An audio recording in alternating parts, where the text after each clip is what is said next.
জিয়ান বিছানা উপরে উঠাও। টিচার অনেক ভারী।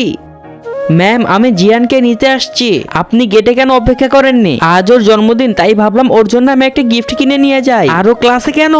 আমার হাত। এই তুমি দাঁড়াও, আমি টিচারকে বলছি। টিচারকে বলো না, আগে ওঠাও। আপনি থামুন, আমি ওকে ডাকছি। মা আমি ঘরে যাব। জিয়ান এই ঘড়িটা পরে দেখো ফিট হয় নাকি। জিয়ান হাত দাও, এই হাতে পরিয়ে দাও। আরে ডান হাতে ঘড়ি পড়তে হয়, ওই হাত দাও। টিচার বাচ্চার হাতে এটা কি হয়েছে? আরে এটা বন্ধুদের সঙ্গে খেলতে গিয়ে হয়ে গেছে এমন। টিচার সত্যি? হ্যাঁ ম্যাম, ও ঠিক বলছে। মা ঘরে চলো। জিয়ান তোমার হাতের উপরে কি বিছানা সত্যি জোরে পড়েছিল?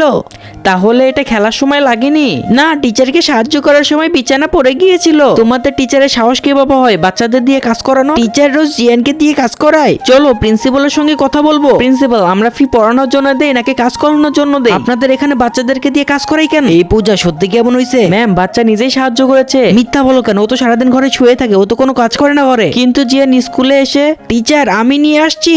বাবা আমি নিজেই করে নিব। টিচার এটা আমি করে দিচ্ছি। বাবা তুমি বসো, এটা অনেক ভারী। বাবা আজ তুমি খুশি না? টিচার আমি সাহায্য করতে চাই, কিন্তু আপনি আমাকে করতে দেন না। কারণ তোমার মা ভুল ভাবতে পারে। তাহলে এটা গোপন রাখবো।